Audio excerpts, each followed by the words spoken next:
اور ابراہیم بھی وہ بابل اور یہ سارا علاقہ گھوڑے پہ سوار ہو کے جا رہے ہیں. صحرا سے ایک دم گھوڑے نے ٹھوکر کھائی, ابراہیم گھوڑے سے زمین پہ گر پڑے, سر سے خون جاری ہو گیا. خدا بندہ یہ کون سی جگہ ہے جہاں میرے اوپر یہ مصیبت آئی اور امتحان لیا گیا؟ کہا یہاں پہ میرے حبیب کا بیٹا جو تیری نسل میں سے ہے وہ شہید کیا جائے گا. کون شہید کرے گا؟ یزید لعنت. ایک نبی کے سر سے لے کے دوسرے نبی کے پیر تک ہر ایک کا خون یہاں پہ بہا. حضرت سلیمان, ساری دنیا پہ ان کی حکومت ہے, جنوں پہ بھی حکومت ہے, ہواؤں پہ بھی حکومت ہے, پانیوں پہ بھی حکومت. تخت سلیمان ہوا میں ہوتا چلا جا رہا. آج کل جو ایئر ٹریولنگ ہوتی, بعض اوقات ایسا ہوتا ہے کہ جہاز جا رہا اور ہوا میں وہ کیفیت ہو جاتی ہے آسمانوں پر کہ ایئر پاکٹ آ جاتے ہیں, ٹربلنس ہوتا ہے, جہاز ہلنے لگتا ہے. بعض اوقات بہت زیادہ مسافر گھبرا جاتے ہیں, کلمہ پڑھنے لگتے ہیں, رونے لگتے ہیں. سلیمان کا تخت اس طرح سے ہلا کہ ایسا لگا اب سلیمان گریں گے زمین پر اور اب گریں گے. ہواؤں کو غضب کے عالم میں دیکھا اور کہا میرے تخت کو لے کے جا رہے ہیں, کیا کر رہے؟ کہا یہ کربلا کی زمین سے ہم گزر رہے ہیں. کربلا کی زمین جہاں ہمارے سردار کا بیٹا مارا جائے گا. کون مارے گا؟ یزید. سلیمان نے کہا لعنت ہو یزید. تو حضرت موسیٰ بھی کربلا میں آئے یوشع ابن نون کے ساتھ, ان کے بدن سے بھی خون جاری ہوا. حضرت اسماعیل ابراہیم کے بیٹے ابھی مکہ منتقل نہیں کیے گئے, یا گئے تھے مکہ لیکن پھر واپس آئے کچھ عرصے کے لیے. ایک چرواہا مقرر ہے جو ان کے جانوروں کو لے کے, شیفرڈ, جنگل میں جاتا ہے. ایک عام طریقہ, ایک مرتبہ واپس آیا اور کہنے لگا کہ میں روزانہ الگ الگ علاقوں میں جانوروں کو لے جاتا ہوں, آج اس علاقے میں لے کے گیا ہوں, 3 دن سے وہیں جا رہا ہوں. نہ جانور وہاں پہ چارہ استعمال کر رہے ہیں, نہ وہاں پہ پانی پی رہے, جبکہ وہاں ایک بہترین دریا بہ رہا. اسماعیل جانوروں کے قریب آئے, پہلے خدا سے کہا خدا بندہ یہ کس لیے؟ خدا نے کہا خود ہی بات کرو. اور جانور انسانی زبان میں بولے کہ اے نبی خدا, یہاں پہ ہمارے سردار کا بیٹا مارا جانے والا ہے, وہ مارے جانے سے پہلے بھوکا بھی ہوگا, پیاسا بھی ہوگا, ہم اس سرزمین پہ کھانا کیسے کھائیں, پانی کیسے پی؟ سلیمان نے بھی پوچھا کون ان پر یہ ظلم کرے گا؟ یزید. لعنت ہو یزید. اور حضرت عیسیٰ جب یہاں سے گزرے تو یہاں شیر سے ملاقات ہوئی, اور وہی ساری باتیں مشہور واقعات ہیں, ہر سال آپ سنتے رہتے ہیں. میں تو یہ بتا رہا ہوں کہ 1442 ہجرہ میں کورونا کی وجہ سے جو مسئلے بھی اس وقت پیش آ رہے ہیں, عزاداری امام تو آدم سے شروع ہوئی. ہر نبی نے کربلا میں پہنچ کے ایک امتحان کا بھی سامنا کیا, کبھی بھوکا رہا, کبھی پیاسا رہا, کبھی بدن سے خون جاری ہوا.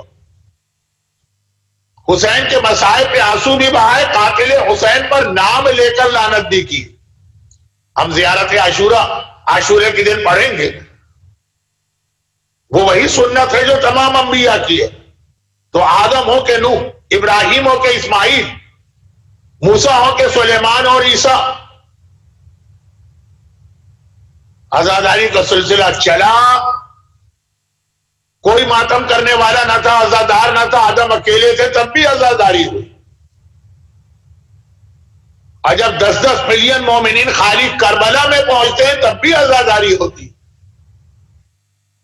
کیونکہ علی کے فضائل اور حسین کے مصائب کے لیے کسی اہتمام اور انتظام کی ضرورت نہیں. لیکن اتنا ضرور عرض کروں گا, کیونکہ یہاں پہ شاید کوئی غلط فہمی ہے, یا یہ کہ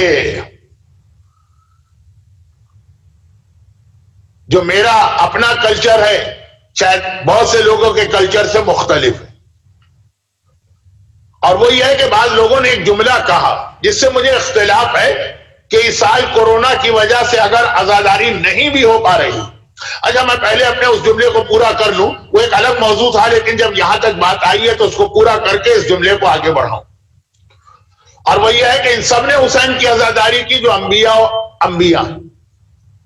آج کی رات شب جمعہ ہے نا، آپ تو ویسے ہی ہر شب جمعہ آقا حسین کو زیارت وارثہ میں سلام کرتے ہیں،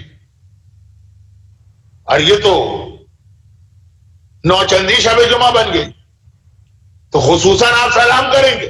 جن جن نے حسین کا ماتم کیا ہم ان تمام کو سلام کرتے ہیں اور حسین کو ان کا وارث کہتے ہیں. السلام علیکہ یا وارث آدم صفوت اللہ، السلام علیکہ یا وارث نوح نبی اللہ، السلام علیکہ یا وارث ابراہیم خلیل اللہ، السلام علیکہ یا وارث موسیٰ کلیم اللہ، السلام علیکہ یا وارث عیسیٰ روح اللہ، السلام علیکہ یا وارث محمد حبیب اللہ، السلام علیکہ یا وارث علی ولی اللہ. یہ تمام انبیاء حسین ان کے وارث بنے. آدم نے حسین کا ماتم کیا، حسین ان کے وارث. نوح نے حسین کا ماتم کیا، حسین ان کے وارث. ابراہیم نے ماتم کیا، حسین وارث ہے. موسیٰ نے ماتم کیا، حسین وارث ہے. عیسیٰ نے ماتم کیا، حسین وارث ہے. نانا رسول خدا نے ماتم کیا، حسین وارث ہے. بابا علی مرتضیٰ نے ماتم کیا، حسین وارث.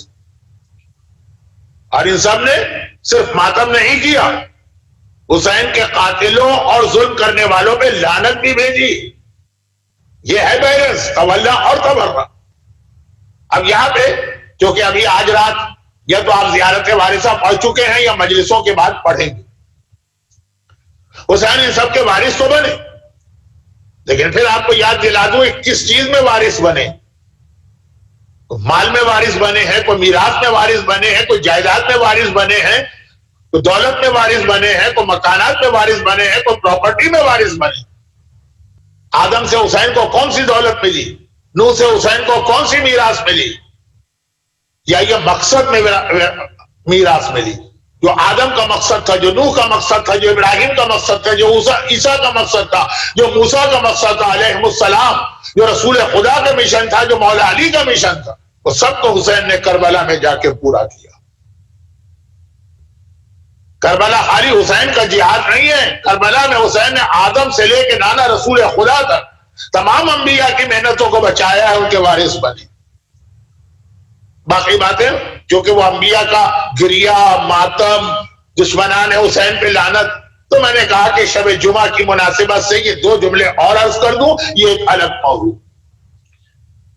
لیکن بہرحال جن حالات میں اس وقت ہم عزاداری کر رہے ہیں وہ حالات یقیناً اس سے پہلے کے حالات سے مختلف. آدم اکیلے تھے، تنہا تھے، عزاداری شروع کی، عزاداری کو ہر سال ترقی ملی.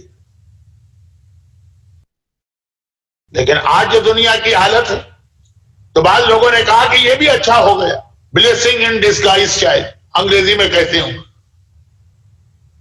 ایک مصیبت اور پریشانی میں بھی ایک راحت کا سامان، ایک اچھائی یہ ہو گئی کہ اب گھر گھر میں مجلس ہو رہی ہے، لوگ اپنے ڈرائنگ روم کے صوفے پہ بیٹھ کے مجلس سن رہے ہیں. ذرا سا احتیاط کرنے والوں نے اپنے گھر میں ایک فرش بچھا دیا ہے، دیوار پہ کالے کپڑے لٹکا دیے ہیں اور وہاں بیٹھ کے مجلس سن رہے ہیں.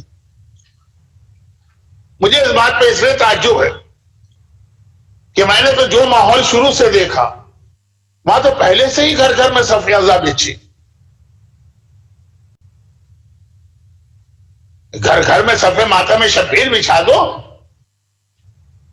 ہم لکھنؤ والے چاند رات سے ہمارے یہاں صفحہ ازاں بچ جاتی تھی اس وقت بھی جب تمام امام بارگاہوں میں پورے عروج کے ساتھ اور شان و شوکت کے ساتھ مجلسیں ہو رہی.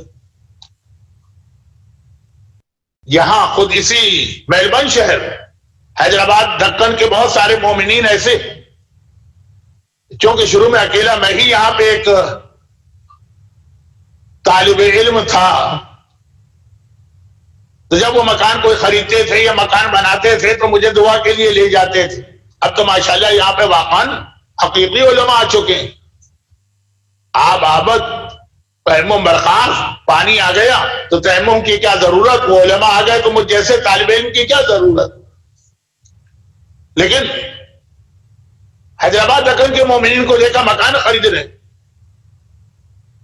تو خاص طور پہ بتایا کہ مولانا یہ مکان ہم نے جو خریدا تو خاص کرائیٹیریا یہ تھا کہ مثلا ہال اتنا بڑا ہو کہ جو ہمارے یہاں ریگولر مجلسیں ہوتی ہے بڑے آرام سے ہو جائے، سال کی ایک مجلس نہیں. امروہے کے صاحبان ایمان کو میں جانتا ہوں، میری تو زندگی کے پہلے دونوں استاد امروہے کے ہیں. پورا سال اور ایام اعزاں میں مسلسل ان کے یہاں مجلسیں ہوتی رہتی. گھروں کی مجلس کی بات کر رہا ہوں. پاکستان میں کراچی کی رضویہ سوسائٹی میں رہتا تھا. فجر کی نماز رضویہ کی مسجد میں ادا کر کے گھر میں آنے کا موقع ہی نہیں ملتا تھا. اب جو دورے کی مجلسیں ہوتی تھیں تو مردوں کی تو مجبوری ہے کہ آفس جانا ہے، جاب پہ جانا ہے، 8 بجے ختم، اور خواتین کی مجلسوں کا سلسلہ پورا دن جاری. یہاں سے نکلے وہاں، وہاں سے نکلے وہاں، وہاں سے نکلے وہاں. اور میں نے سنا ہے کہ حیدرآباد میں بھی جو شفا خانے کا علاقہ ہے وہاں بھی دورے کی مجلس ہے، اور لکھنؤ تو خیر ہے ہی مشہور. ارے اوروں کو چھوڑیں، لندن کے اندر ویسٹرن گرین کا علاقہ یا اس کے اطراف کا علاقہ جہاں حضرت آیت اللہ خوئی مرحوم کا قائم کیا ہوا سینٹر بھی ہے، آیت اللہ سیستانی کا مرکز بھی ہے، وہاں پہ کبھی آپ چلے جائیے، پہلے 10 دن میں جو خواتین کے گروہ در گروہ 200 عورتیں، وہ ابا پہنے ہوئے، وہ عراقی ابا پہنے، وہ عراقی خواتین اس گھر سے اس گھر، اس گھر سے اس گھر، اس گھر سے اس گھر. تو جب میں یہ سنتا ہوں کہ یہ جو امام باڑے بند ہو گئے تو اس کے نتیجے میں ہمیں ایک موقع مل گیا، ہم اپنے بچوں کو گھر کے اندر بٹھا کر چادر بچھا کے ایک تصویر کربلا کی لگا کے کالا پردہ لگا کے بتائیں گے مجلس کیسی ہوتی. یہ تو پتہ نہیں کون سے علاقے کے مومنین ہیں جہاں پہ اب یہ ساری چیزیں گھر میں آئیں. میں نے کہا کہ میں نے عراق کے لوگوں کو بھی دیکھا جو وہاں انگلینڈ میں، اور میں باقی چیزیں چھوڑے اپنے علاقے کی بات کرتا ہوں، کراچی ہو کہ حیدرآباد، دکن ہو کہ امروہہ ہو کہ لکھنؤ ہو، اور ویسٹ میں بھی کئی جگہ پہ میں جاتا ہوں. لوگ کہتے ہیں آئیے مولانا ایک چیز دکھائیں، معلوم ڈرائنگ روم میں کہیں یا کسی ایک کمرے میں ایک چھوٹا سا عزا خانہ سجا ہوا. تو شاید کچھ ایسے علاقے ہوں گے پاکستان وغیرہ کے، وہ بہت ہی remote area, Gilgit Baltistan type کے، جہاں پہ ساری عزاداری خالی امام باڑوں میں ہوتی رہی ہوگی، تو ان کو یہ چیز نہیں لگ رہی ہوگی. الحمدللہ ہمارے بزرگوں نے مسجدیں اپنی جگہ بنائی، امام باڑے اپنی جگہ بنائے، وہ بڑی شاندار مجلسیں اپنی جگہ کی، لیکن گھر کی مجلس دورے والی جہاں 10 آدمی آ کے بیٹھتے ہیں، 5 آدمی آ کے بیٹھتے ہیں، اس کے سلسلے کو بھی جاری رکھا. اس سے میں ایک پیغام دینے والا ہوں، میں خاص راستے پہ جا رہا ہوں، جس کا نتیجہ یہ ہے کہ شیعہ بچے کو عزاداری بتانے اور سکھانے کی ضرورت ہی نہیں پڑتی. وہ جو اردو میں ہے نا کہ مچھلی کے بچے کو پیرنا کون سکھائے، وہ خالی مسجد یا امام باڑے میں جا کے عزاداری نہیں سیکھتا، وہ اپنے گھر میں دیکھتا آ رہا. چنانچہ کراچی کا ماحول تو یہی، اور مجھے یقین کامل ہے کہ لکھنؤ کا اور امروہے کا اور حیدرآباد دکن کا بھی یہی ماحول ہوگا کہ ادھر چاند رات ہوئی اور بچے بھی کالے کپڑے پہنے. اب آج کل تو کچھ ٹیررزم کے مسئلے ہیں، ورنہ سویرے بچے خود ہی لگا رہے ہیں اپنے شوق سے، گھر گھر جا کے چندہ جمع کر رہے ہیں، کالے کپڑے پہن لیے ہیں، بچوں کے اپنے گروہ ہر گھر کے اندر جا رہے ہیں، ان کی اپنی مجلسیں ہو رہی ہیں. ضرورت نہیں ہے کہ والدین گھر میں ایک چادر بچھائے، کالا کپڑا لگائے، ایک تصویر لگائے، پھر بچوں سے کہے بیٹا آؤ بیٹھو ہم تمہیں بتائیں مجلسیں کیسے ہوتی. یہ عزاداری جو ہمارے بزرگوں نے اس انداز سے ہمیں پہنچائی،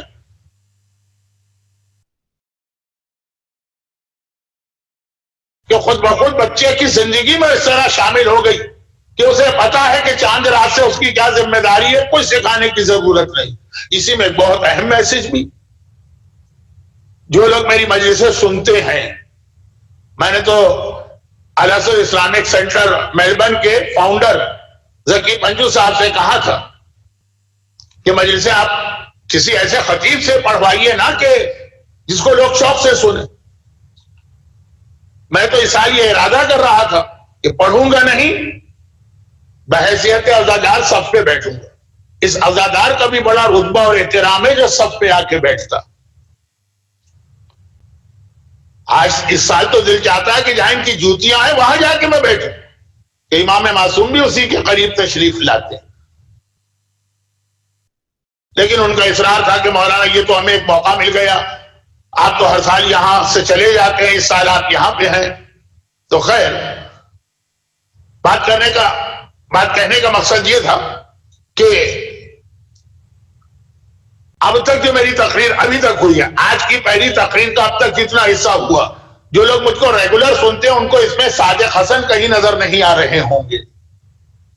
تو اب یہ جملہ سن لیجیے کہ یہ جو ہمارے بزرگوں کی وجہ سے یہ کورونا کے پرابلم میں اگر مسجدوں اور امام باڑوں میں اجتماع ممکن نہ رہے تب بھی ہمیں کوئی مسئلہ نہیں ہوا, کیونکہ جب یہ مسئلے نہیں تھے تب بھی ہم گھر کی اسی انداز کے مجلسوں میں شریک ہوتے. وہ میں نے کہہ دیا ایسا نہیں کہ سال میں صرف ایک سالانہ مجلس کرائی, ساری برکتیں سمیٹ لی اور ختم. پورا ایام ازا 2 مہینے 8 دن مجھے اب تک یاد ہے اپنے بچپنے گھر میں, ہر گھر میں رضویہ کے ازاخانہ سجادہ میں باقاعدہ گھروں سے چھوٹے تابوت اٹھا کے جعفریہ امام بارگاہ جو گولی مار میں تھا وہاں جا کے زمین کھود کے ہم لوگ دفن کرتے تھے. تو ساری چیزیں ہم نے دیکھی ہیں. جب آج کوئی کہتا ہے کہ مولانا بلیسنگ ان ڈسگائز, اس کے نتیجے میں ہر گھر میں عزاداری پہنچ گئی, تو میں حیران ہوتا ہوں یہ کون گھر تھا جہاں اس سے پہلے عزاداری نہیں تھی. لیکن اب ادھر میں نہیں جا رہا ہوں. اسی عزاداری کے اس طریقے نے ہم کو ایک اور بہت اہم پیغام دیا, اور وہ یہ کہ اگر اسی طرح سے ہم پورا دین اپنے گھروں میں لے کے آ جائیں تو بغیر کچھ کہے بھی ہمارا بچہ نمازی بھی بنے گا, روزے دار بھی بنے گا, راہ خدا میں خرچ کرنے کا عادی بھی بنے گا, قرآن پڑھنے کا عادی بھی بنے گا, اعمال بھی کیا کرے گا, واجبات کی پابندی بھی کرے گا, حرام سے بچے گا. وہاں چونکہ ہمارے گھر کا ماحول نہیں ہے تو بچے سے کہنا پڑتا ہے بیٹا نماز سیکھو. اور آپ میں سے بہت سے لوگ میرا فیور کریں گے کہ جن گھروں کے اندر گانے نہیں سنے جاتے ہیں, اب بہت کم لوگ گھر رہ گئے, لیکن جہاں ہیں یعنی یہاں کا ماحول یہ تھا کہ مثلا ریڈیو لگا ہے, ٹی وی لگا ہے, یا یہ کہ کوئی حلال مووی لگی ہے اور گانا آیا ایک دم سے دوڑ کے اس کی والیوم کو بند کیا, یا ریموٹ ہے ریموٹ سے اس کو میوٹ کیا. وہاں پہ چھوٹا سا بچہ, اس کی بھی یہ عادت بن جاتی ہے کہ جہاں یہ آواز ہے وہ دوڑ کے گیا اور اس نے آواز بند کرنے کی کوشش. جن گھروں میں باقاعدگی سے ریگولر نماز پڑھی جاتی ہے, کیا وہاں یہ نہیں ہوتا ہے کہ آپ کو بچہ جسے پتہ ہی نہیں کہ نماز کیا ہے, 2 سال کا بچہ 2.5 سال کا بچہ نہ کھڑا ہوا جائے نہ جھکا جائے, ماں کو دیکھ کر ماں کے پہلو میں آ کے کھڑا ہو جاتا ہے, الٹی سیدھی جس طرح سے وہ کر سکتا ہے وہ نماز کی کوشش کر رہا ہے, کاپی کر رہا ہے. جن گھروں میں یہ ماحول ہے, میں نے کہا واہ 12 سال 14 سال کے بچوں کو سمجھا کے تھک گئے نماز پڑھو, وہ نماز نہیں پڑھتے, اور یہ 12 مہینے کا بچہ یا چلیں 2 سال کا بچہ ہے وہ خود سے ہی نماز پڑھ رہا, یا اللہ کی نماز ابھی نہیں پڑھ رہا, یہ اپنے والدین کو دیکھ کے نماز پڑھ رہا. یہ پورا ایک پیغام. تو ہمارے بزرگوں نے واقعا ہمیں عزاداری ایسی ہی پہنچائی. ہمیں یہ کہنے کی ضرورت نہیں ہے کہ کورونا کی وجہ سے اگر امام باڑوں میں نہ گئے تو ہمارا گھر ہی امام باڑہ بنے گا. جب کورونا نہیں تھا تب بھی ہمارے امام باڑے بھی تھے اور ہمارے گھر بھی امام باڑے تھے. لیکن یہ اتنی ساری جو عزاداری ہم کر رہے ہیں یہ کسی جبر کی وجہ سے نہیں کر رہے, کسی کلچر کی وجہ سے نہیں کر رہے, کسی عادت کی وجہ سے نہیں کر رہے. یہ ہمارے دل میں موجود محبت اہل بیت. وقت بہت گزر گیا ہے اس لیے میں جلدی سے بات کو سمیٹ رہا ہوں. وہ ہمیں مجبور کرتی ہے کہ عزاداری کرو. نماز کے لیے ہمیں حکم خدا چاہیے, لیکن عزاداری وہ جو لب اہل بیت ہے, جو پیغام دعوت ذی العشیرہ سے شروع ہوا اور غدیر میں ولایت کی شکل میں ڈھلا, وہ ہمیں مجبور کرتا ہے کہ عزاداری کرو. لیکن عجیب بات یہ کہ ہم عزاداری کرتے ہیں غلام اور کنیز بن کر, لیکن ہمیں آقا ایسے ملے ہیں کہ بعض اوقات نعوذ باللہ ایسا لگتا کہ ہم بڑے ہیں وہ نعوذ باللہ وہ ہم سے چھوٹے. یعنی ایسے آقا کبھی ملیں گے؟ حسین 2 محرم کو کربلا پہنچے ہیں, حسین 10 محرم کو شہید ہوئے. 2 محرم کو کربلا پہنچے, بنی اسد سے زمین خریدی جو مصائب میں کل پڑھنے والا ہوں. شرط لگائی کہ جب بھی ہمارا کوئی ظاہر ہماری زیارت کے لیے آئے گا اسے ہمارا مہمان بنا کے رکھنا. ابھی ہم پیدا بھی نہیں ہوئے, ہماری نسلیں بھی ابھی وجود میں نہیں آئی, اسی وقت سے حسین کو ہمارا خیال. 10 محرم کو جب آخری رخصت کے لیے سب کو رخصت کر کے سجاد کے پاس گئے, سجاد جب مدینہ جانا میرا شیعہ ملے اسے میرا سلام پہنچانا. آج ہم اگر کہتے ہیں السلام علیکم یا ابا عبداللہ, یہ کچھ بھی نہیں ہے. حسین نے تیر, آپ کو معلوم ہے نا, جب سجاد کے بعد آخری رخصت کے لیے گئے تو اتنے زخمی تھے کہ سجاد بھی نہ پہچان سکا اپنے بابا کو. اس وقت بھی اگر خیال ہے تو اپنے شیعوں کا خیال. کتنے ہم خوش قسمت ہیں, ہمیں کیسے مہربان آقا ملے. کربلا پہنچتا ہے, پہلے ہمارا خیال کرتا ہے کہ ہم آئیں تو مہمان بنا کے رکھنا, یہ میرے مہمان آ رہے ہیں, ان کو کوئی تکلیف نہ ہو, ان کو کوئی زحمت نہ ہو. جس کا اپنا پورا گھر آج کربلا میں اس میدان میں ذبح ہونے والا, اور جب آخری رخصت کے لیے آتا ہے تو ہمیں سلام بھجواتا. دیکھیں میں نے اس سے پہلے بھی کئی بار مجلسوں میں ایک جملہ کہا کہ ہم اہل بیت کو کریم ابن کریم مانتے ہیں. آج شب جمعہ ہے, کل جمعے کا دن ہے, امام زمانہ کی زیارت پڑھی جاتی ہے, اس میں یہ لفظ ہے کہ نہیں کہ انت کریم من اولاد الکرام, مولا امام زمانہ خود کریم ہے اور کریم بزرگوں کی اولاد میں. کریم کسے کہتے ہیں؟ ہمارے یہاں ایک بہت مشہور قصیدہ ہے, کتنی سخی ہے تو فاطمہ. جب شاعری میں تو مجبوری بعض اوقات ہوتی ہے کہ شعر میں جو لفظ وزن کے اعتبار سے آ رہا ہے, جو اس کی بہر ہے اور جو بھی ہے وہ لانا پڑتا, لیکن اصل میں نہ فاطمہ سخی ہے نہ اہل بیت سخی ہے, یہ کریم ہے. دونوں کا فرق کئی بار بتاتا ہوں لیکن آج خاص طور پہ یاد دلانا. سخی اسے کہتے ہیں جو خود بھی کھائے دوسروں کو بھی دے, کریم اسے کہتے ہیں جو خود فاقے کرے اور دوسروں کو دے. روزی کا مسئلہ اس کے گھر میں فاقے ہوں گے, ہم کو دے گا. صحت کا مسئلہ اس کے گھر میں بیماری ہوگی, ہم کو دے گا. اولاد کا مسئلہ اپنی اولاد قربان کر دے گا, ہمیں اولاد اللہ سے عطا کروائے گا. یہ کریم ہے, اہل بیت کریم ہے. خود کچھ نہیں لیتے, ہمیں عطا کرتے. خالی سورہ دہر میں یتیمم و مسکینم و اسیرہ ان 3 کے لیے نہیں ہے, قیامت تک کے لیے ہر مومن چھوڑے, عام انسانوں کے لیے بھی, حتیٰ اپنے دشمنوں کے لیے بھی کریم. چنانچہ ایام اعزا شروع, ہم نے اہل بیت کا استقبال کیا. آج آقا ہمارے مہمان بنے, ہم نے آقا کی خدمت شروع. آقا کہتے ہو نہیں سکتا, پہلے تم بتاؤ تمہاری کیا حاجت و پریشانی ہے, پہلے تمہاری پریشانی حسین دور کرے, پھر اپنی کوئی خدمت لے. اگر ہم اس عزاداری کو خدمت کہیں, یہ خدمت تو نہیں, ہماری جنت ہے, ہماری سعادت ہے.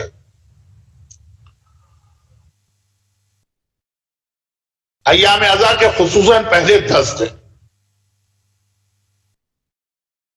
صحیح بات کروں کوئی دعا مانگنے کو بھی دل نہیں چاہتا. حسین کا گھرانہ مصیبت میں گھرا ہوا, 7 محرم سے پانی بند ہے, 10 محرم کو شہادتیں ہو رہی اور ہم اپنے مسئلے لے کے پہنچ جائیں. لیکن خود اہل بیت ہم سے ناراض ہیں اگر ہم ان تاریخوں میں ان سے کچھ نہ مانگیں. وہ سمجھتے ہم نے ان کی توہین کر دی. وقت کم ہے تو میں ذرا جلدی بات کو سمیٹ رہا ہوں. جب یہ جملہ کہا جاتا ہے تو بعض مولائی لوگوں کو عجیب لگتا کہ یہ 10 دن ہی تو قبولیت دعا کے اہم ترین دن ہے. کیوں؟ ہمارا دل نہیں چاہ رہا کچھ مانگنے کا, مانگنا تو چھوڑے, ہم اپنے مسائل کو دماغ میں بھی نہیں لانا چاہتے. حسین کہتے ہیں کچھ مانگو مجھ سے, میں کریم ابن کریم ہوں, طلب کرو. بغیر مانگے چلے گئے. قرآن کریم کی آیت ہے ان الذین یستکبرون عن عبادتی, جو لوگ دعا نہیں کرتے ہیں وہ میرے سامنے گھمنڈ کا مظاہرہ کرتے ہیں. گھمنڈی ہیں وہ لوگ, ایروگینٹ ہیں, مغرور ہیں کہ اللہ سے بھی نہیں مانگیں گے. یہ اہل بیت کہتے ہیں مانگو ہم سے اگر تم ہمیں مولائے کل سمجھتے ہو, مانگو تم اگر ہمیں کائنات پہ اللہ کی طرف سے حاکم سمجھتے ہو. اور یہ 10 دن تو خاص طور پر یاد رکھیے کہ اگر ہم خود اس دن کربلا میں عاشور کے دن پہنچتے جب حسین شہید ہو رہے ہیں, وہ سارے مسائل کے بیچ میں اگر ہم کو آتا دیکھتے آگے بڑھ کے پانی ہماری خدمت میں پیش کر، یہ لفظ اچھا نہیں، ہمارے لیے پانی پیش کر، پانی تھا نہیں لیکن جو بھی اس وقت ممکن ہوتا. مولا آپ نے ابھی اکبر کا لاشا اٹھایا ہے، آپ زخمی ہیں، کہا نہیں تو میرے مہمان ہو، پہلے مہمان کا خیال کرنا. یہی وجہ ہے کہ عاشور کا دن جہاں کچھ مانگنے کو دل نہیں چاہتا، مانگنا چھوڑے سوچنے کو دل نہیں چاہتا، جاب کیسا ہے، بزنس کیسا ہے، صحت کیسی ہے، چھوڑو یہ ساری چیزیں. آگے عاشور کا دن، مگر اعمال عاشور میں وہ دعائے القمہ ہے جو غلط فہمی میں دعائے القمہ مشہور ہو گئی ہے. وہ جو دعا ہے زیارت عاشورہ کے بعد، اس میں یہی حاجتیں مانگی گئی، مریض کے لیے شفایابی مانگی گئی ہے، رزق میں برکت مانگی گئی. عاشور کے دن اعمال عاشورہ، جبکہ ہم کو یاد بھی دلایا گیا اصغر کی شہادت کو یاد کرو 7 مرتبہ انا للہ و انا الیہ راجعون، رضا بقضائہ و تسلیما لامرہ پڑھ کے اعمال عاشورہ کروائے جا رہے، اور اپنی حاجتیں دل ہی نہیں چاہ رہا، لیکن اہل بیت اسے اپنی توہین سمجھ رہے. ایک آدھ دفعہ میرے ساتھ ایسا ہوا، میں مریض آدمی، کسی صاحب نے اپنے گھر میں بلایا اور ایسے شاندار کھانے انہوں نے پکائے، لیکن مولانا میں نے کہا کہ حضرت میں نہیں، یہ کھا ہی نہیں سکتا، یہ میرے لیے زہر ہے.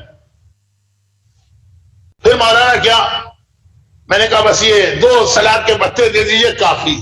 اگلی صبح آئے، میں ممبر پہ بیٹھا ہوں، پہلی محرم کی مجلس پڑھ رہا ہوں، بالکل سچا واقعہ.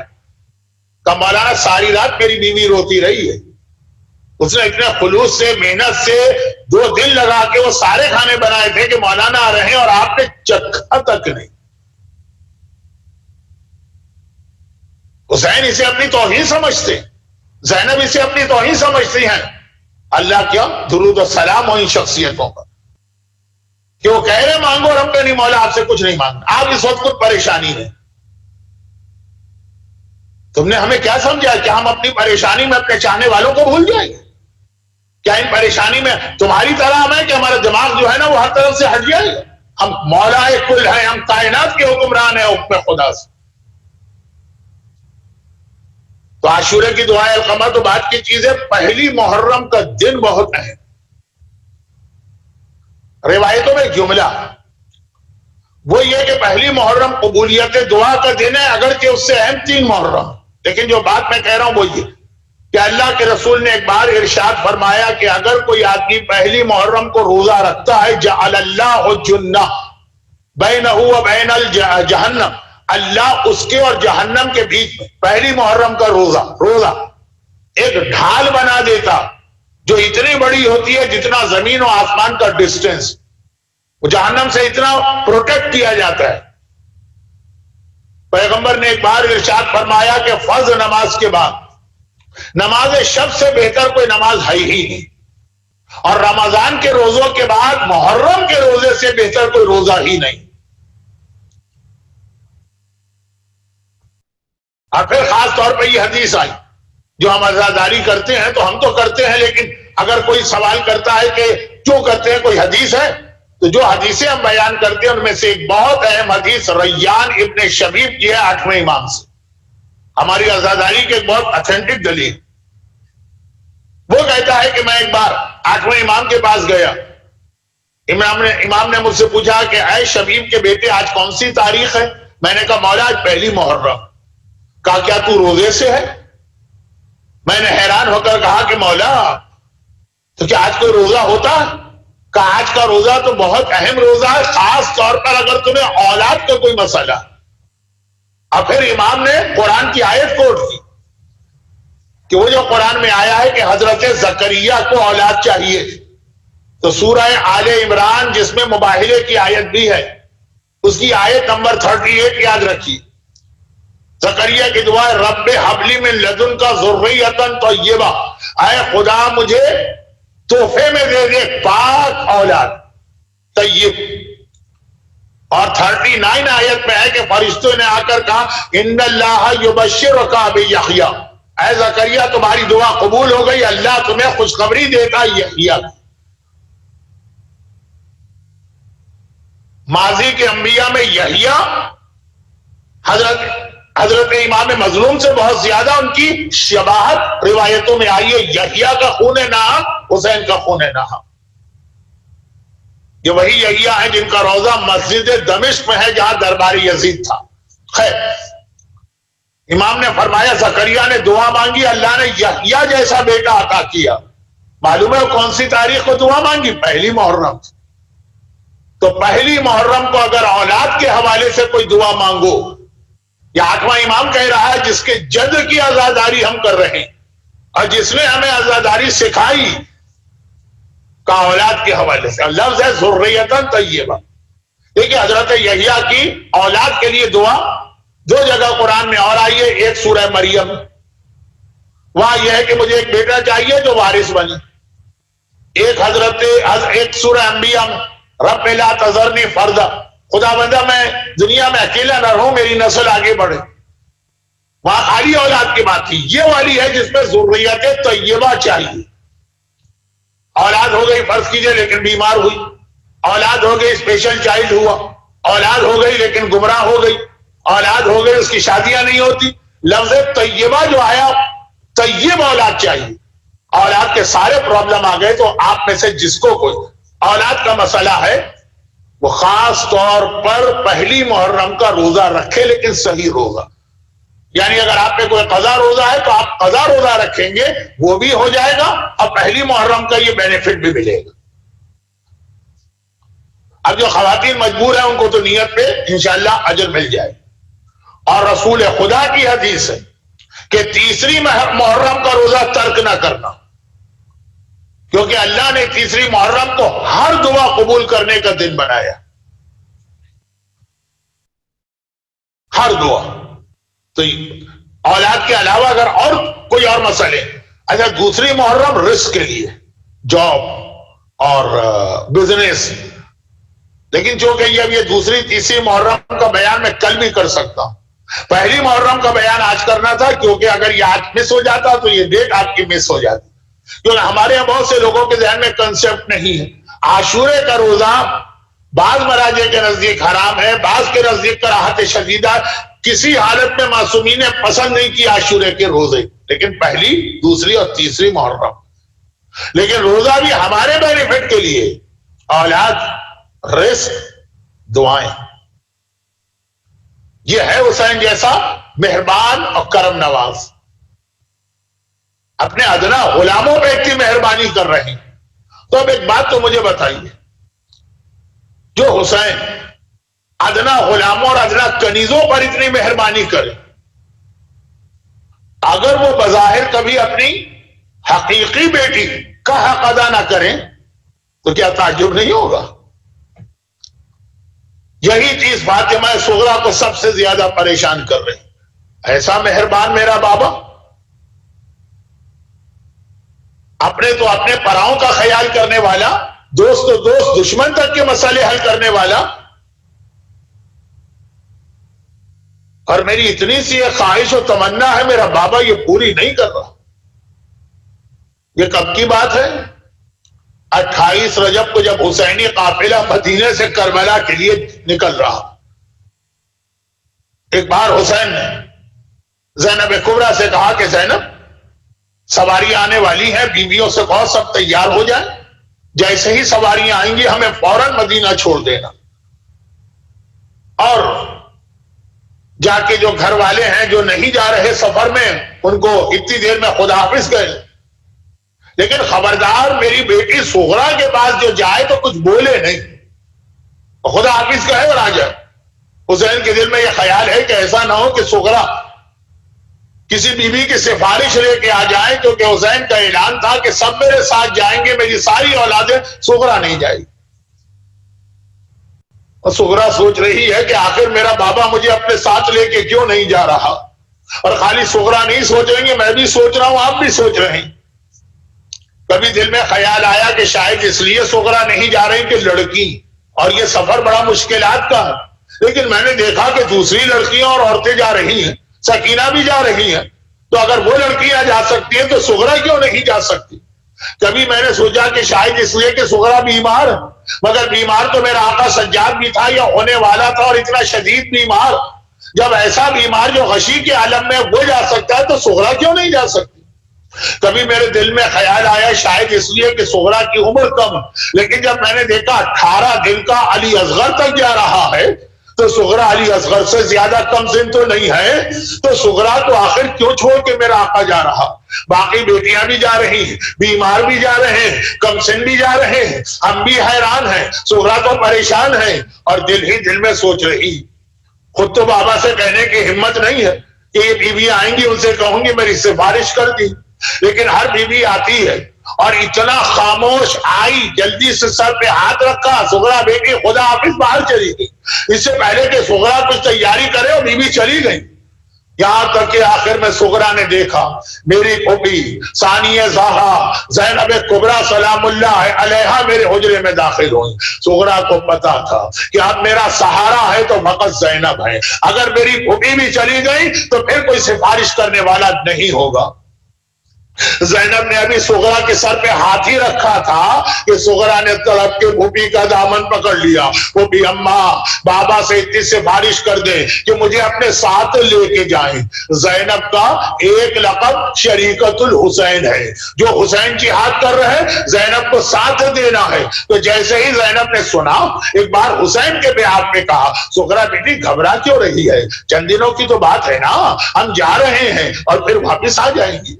صغرا نے گھبرا کے جواب دیا، اگر اتنی پریشان نہ ہوتی تو شاید یہ جملہ نہ کہتی، کہا پھوپھی اماں مجھے پتا ہے کہ آپ سب واپس آئیں گے لیکن میرا بابا تو واپس نہیں آئے گا۔ ارے بیٹی باپ کی زندگی میں ایسا جملہ زبان سے نکالے اتنی پریشان تھی۔ زینب نے تڑپ کے کہا صغرا بیٹی یہ تو نے کیسے کہہ دیا؟ کہا پھوپھی اماں آپ کو پتا ہے کہ میری طبیعت ٹھیک تو ہو رہی ہے مگر دل گھبراتا ہے، کل آدھی رات کو میری آنکھ کھلی، میں نے دیکھا سارے گھر والے سو رہے ہیں، میرا دل گھبرا رہا تھا، میں حجرے سے نکل کے گھر کے صحن میں گئی تو میں نے عجیب منظر دیکھا، میں نے دیکھا کوئی سیاہ پوش بیوی زمین پہ بیٹھی ہے اور بار بار ماتم کرتے ہوئے کہتی ہے آئے میرا لال، آئے میرا حسین، آئے میرا عباس، آئے میرا اکبر۔ پھوپھی اماں میں پہچان گئی یہ میری دادی فاطمہ زہرا ہے جو میرے بابا کا ماتم کر رہی۔ ماں کا نام سنا اب تو زینب بھی برداشت نہ کر سکی، ایک مرتبہ صغرا کو بازو سے تھاما اور لے کے حسین کے حجرے میں آئی۔ یہ جملہ یاد رکھیے گا، یا جملہ آج کا ہے یا اس وقت کا جملہ ہے جب عباس آخری رخصت کے لیے اجازت دینے آئے تھے، صغرا کا بازو تھام کے زینب آئی، سکینہ کا بازو تھام کے عباس آئے تھے، وہ مصائب بعد میں آئیں گے۔ ایک بار زینب صغرا کو لے کے حسین کے حجرے میں گئی، وہاں بھی جب عباس سکینہ کو لائے تھے حسین نے کہا تھا عباس کچھ نہ کہنا، میں سمجھ گیا کیوں آ رہے، اور آج بھی یہی، زینب نے ابھی کچھ کہا بھی نہیں، آقا حسین امام ہے، آقا حسین نے جیسے ہی یہ منظر دیکھا کہا کہ زینب کچھ کہنا نہیں، میں سمجھ گیا صغرا کیوں لا رہی ہو، بس یاد رکھو میں اپنی ہر بیٹی کو لے جاؤں، میں اپنے گھر کی ہر عورت کو لے جاؤں، صغرا کو اپنے ساتھ لے کے نہیں جا سکتا۔ اب تو زینب بھی حیران ہوں، بھیا تو آخر کیوں، میری بچی کی تقصیر کیا ہے؟ حسین نے کہا صغرا تمہیں تو پتا ہے نا میرے بعد کیا ہونے والا ہے، کوفہ تو تمہیں کو سنبھالنا ہے، شام میں تو تمہیں کو جہاد کرنا ہے، میں اپنی ہر بیٹی کی بے پردگی برداشت کر لوں لیکن اپنی صغرا کی بے پردگی برداشت نہیں کر سکتا۔ مولا کس لیے؟ کہا اس لیے کہ میری باقی ساری بیٹیاں یا میرے نانا رسول خدا کی شبیہ ہے یا میرے بابا علی مرتضیٰ کی شبیہ ہے، مگر میری صغرا میری ماں فاطمہ زہرا کی تصویر ہے، حسین ہر امتحان دے مگر شبیہ فاطمہ بازاروں اور درباروں میں بے مقنا اور چادر کے حسین یہ امتحان نہیں دے گا، یہ منظر نہیں دیکھ سکتا۔